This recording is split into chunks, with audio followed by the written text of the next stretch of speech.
അനിയത്തിന്റെ കാര്യം ആലോചിക്കുമ്പോ ഇക്കാക്ക് വിഷമം വരും. അവൾ അനുസരില്ലാത്തോളെന്നാ വാപ്പ പറയണത്. ഇക്ക, കണ്ണീരും കരച്ചിലുമായിരുന്ന ആണായി ജീവിക്കാൻ പറ്റില്ല. ഒരു ഭാര്യ ആദ്യം അനുസരിക്കേണ്ടത് അവളുടെ ഭർത്താവിനെയാണ്. അത് കഴിഞ്ഞ മതി മറ്റുള്ളവരെ. പിന്നെ ബാപ്പ പറഞ്ഞ അനുസരണ, അത് സംഗതി വേറെയാ. ഇത്താത്താനെ വീട്ടിൽ കൊണ്ടുവന്നാക്കിയിട്ട് മാസം 3 ആയില്ലേ? ഇന്ന് വരെ ഇക്കവിടെ വരെ ഒന്ന് പോയോ? ഇക്കവിടെ വരെ എന്ത് തെറ്റാ ചെയ്തത്? ബാപ്പ അറിഞ്ഞു പോണ്ടാന്ന് ഞാൻ പോയില്ല. പിന്നെ എനിക്ക് വേണ്ടി വേറൊരു മഞ്ചത്തി പെണ്ണിനെ ബാപ്പ കണ്ടുവച്ചിട്ടുണ്ടത്ര. ബാപ്പ പറയുമ്പോൾ പെണ്ണ് കെട്ടുക, ബാപ്പ പറയുമ്പോൾ ഉപേക്ഷിക്കുക. പെണ്ണിനെ പുരുഷന്റെ ഇഷ്ടത്തിന് കൈകാര്യം ചെയ്യാൻ ഈ ലോകത്ത് ഒരു മതവും പഠിപ്പിക്കുന്നില്ല. ഇക്കാക്കറിയോ, ഉമ്മയുടെ കണ്ണീരിൽ അവഗണിച്ചുകൊണ്ട് ബാപ്പ 3ാമത് പെണ്ണ് കെട്ട വരികയാണ്. എന്തു വന്നാലും ഞാനത് മുടക്കും. കൊടുക്കോ വരാലേ.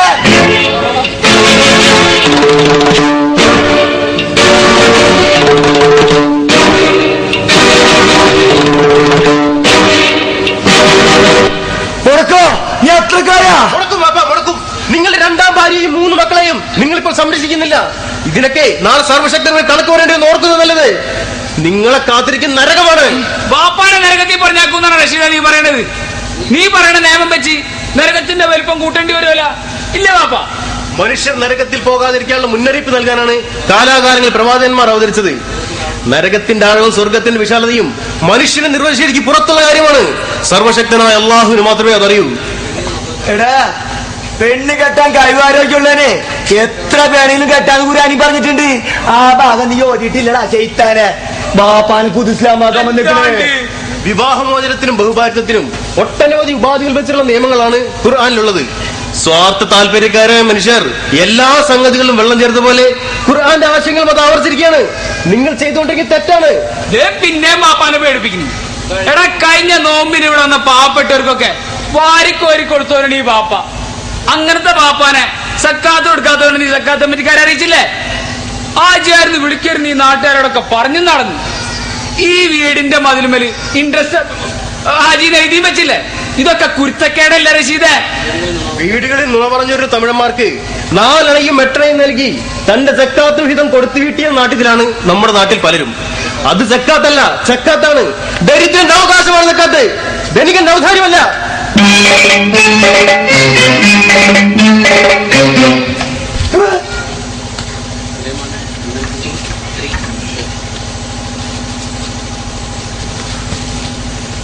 സുലൈമാനെ, എന്തേ ബാപ്പാ? 8 35. അതെ 7 നമുക്ക്. എന്നാ പിന്നെ 45 ആയിരിക്കും. ഉറപ്പാണല്ലേ? അത്ര ഉറപ്പില്ല. എടാ 8 40 മനസ്സിലായ? 40 എന്നല്ലേ എനിക്കറിയായിരുന്നു, പക്ഷെ പറയാൻ കിട്ടിയില്ല. 66 66 കണക്കൂട്ടി നോക്കടാ. അപ്പൊ ബാപ്പാക്ക് അറിഞ്ഞൂടെ? നമ്മക്കറിയാ, നീ കണക്കൂട്ടി പറയും. ബാപ്പാക്ക് അറിയാമെങ്കിൽ എന്നെ എന്തിനാണ് കിറാക്കുന്നത്? അങ്ങനെ എനിക്കൂടെ. 66 36 മനസ്സിലായ? മനസ്സിലായി. 36 36 കൊടുക്കത്തെ 36 ചെല്ലിട്ടുണ്ട്. സുലൈമാനെ, അതിവാനം കാശെന്നോടാ? ഇല്ല ബാപ്പാ, ഞാൻ പോയി മേടിക്കണം. പിന്നെ നീ പോയി മേടിക്കാണ്ട് വേഗം പോയി മേടിച്ചിട്ടാടാ. ഞാൻ തന്നെ പോണാ? മോൻ തന്നെ പോ മോനെ. ഞാൻ പോകാൻ പോയിട്ടാ. വേഗം പോയിട്ട് വാടാ. ഞാൻ തന്നെ പോകട്ടാ. പോണ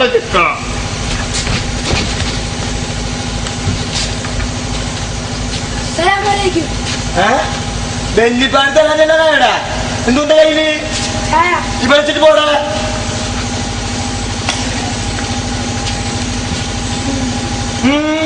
പോ.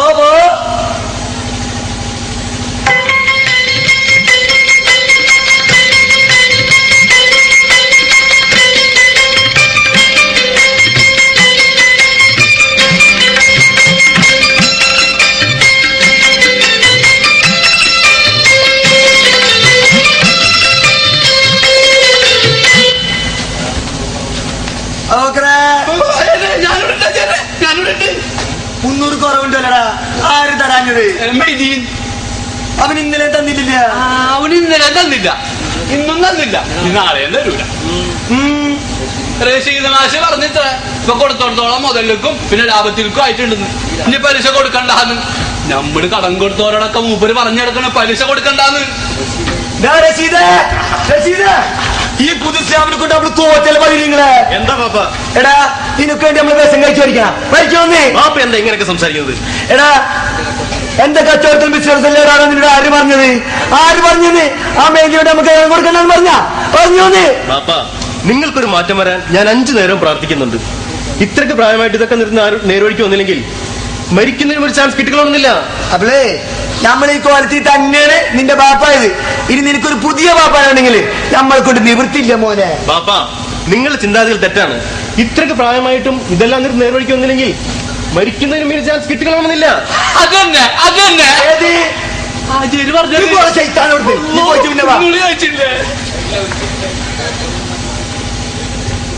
അപ്പളേ നമ്മള് മുതലുണ്ടാക്കിയതേ നമ്മൾ കച്ചവടം ചെയ്തിട്ടാണ്. ഞമ്മക്ക് എന്ത് ചെയ്താലും ലാഭം കിട്ടണം. പിന്നെ നിന്നെ പോലെ വിഭവം പറഞ്ഞിരുന്നാലേ മുതലുണ്ടാവൂല. അല്ല നിനക്കെന്താ നമ്മടുത്ത വൈരാഗ്യം? എനിക്ക് എന്റെ ബാപ്പയോട് യാതൊരു വൈരാഗ്യവുമില്ല.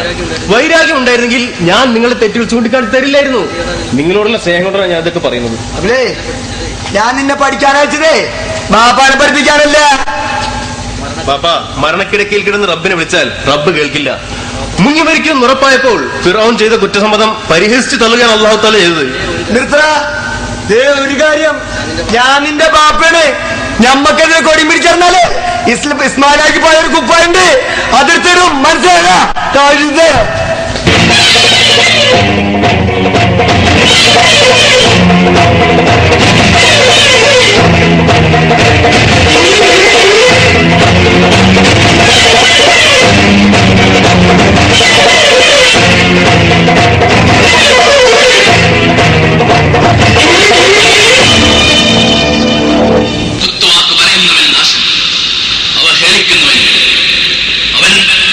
കുന്നുകൂട്ടുകയും അതെന്നെ കണക്കാക്കുകയും ചെയ്യുന്നവനത്രേ. ധനം തന്നെ അനശ്വരനാക്കിയതായി അവൻ കരുതുന്നു. സംശയം വേണ്ട, ദൈവത്തിന്റെ കത്തിപ്പടരുന്ന നരകത്തീയിൽ അവൻ എറിയപ്പെടുക തന്നെ ചെയ്യും.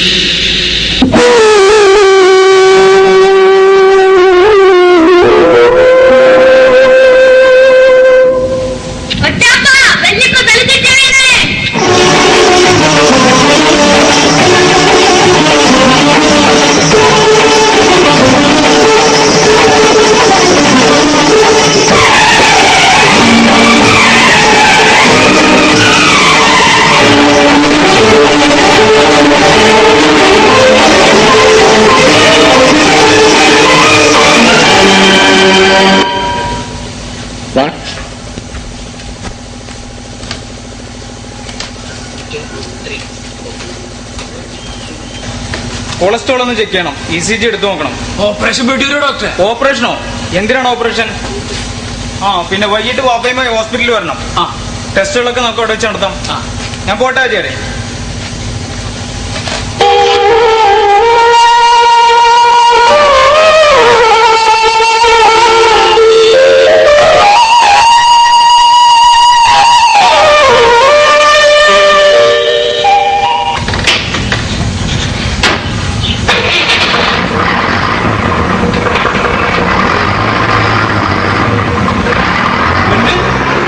ഡോക്ടർ എന്ത് പറഞ്ഞു? വാപ്പാടെ കാര്യം പോക്കണ പോക്കിരിക്ക. ECG മാറ്റി വെക്കണോന്നാ, ടെസ്റ്റിനയക്കണോന്നാ എന്തൊക്കെ പറഞ്ഞു. എനിക്കൊന്നും മനസ്സിലായില്ല. ഹാർട്ടിന് വല്ല കുഴപ്പമുണ്ടാ? ഹാർട്ടിനല്ലേ കുഴപ്പം? അല്ലോ, കൊളസ്ട്രോൾ ഇല്ലത്രേ. മൂപ്പർക്ക് ഹാർട്ട് ഉണ്ടാവോ? അതൊക്കെ ടെസ്റ്റ് ചെയ്യും പറയാ. അതൊക്കെ ടെസ്റ്റ് ചെയ്യും. പോയി കുളിക്കട്ടെ. വൈകിട്ട് വാപ്പാൻ ആശുപത്രി കൊണ്ടുവന്നേ. എല്ലാ മാസവും ഒന്ന് കുളിക്കുന്നതല്ല.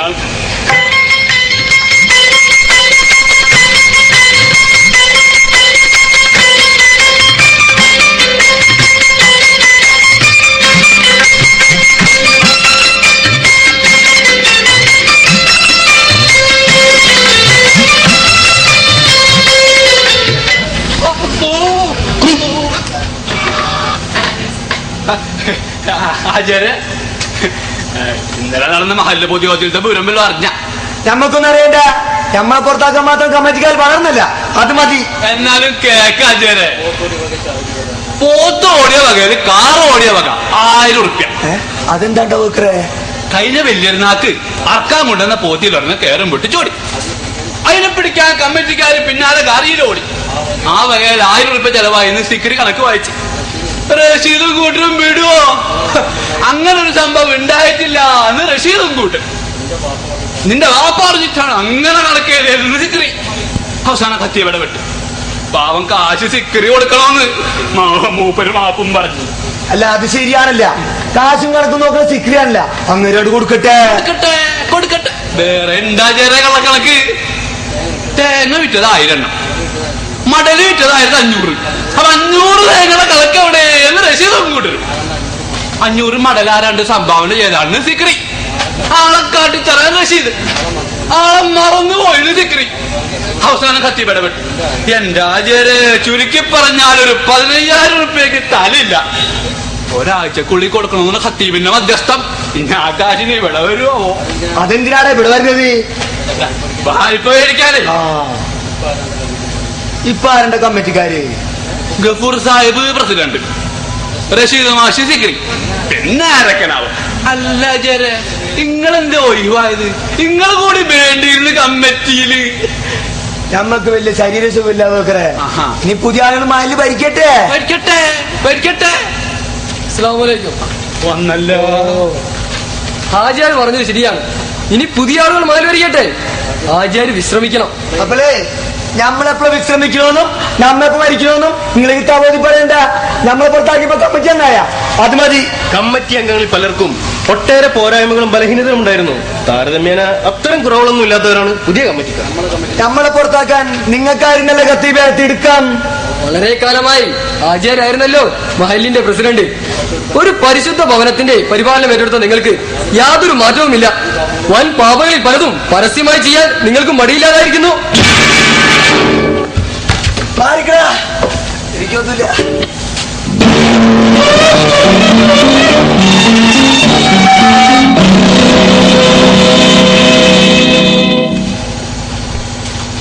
എങ്ങനെയുണ്ട് കാര്യസ്ഥ?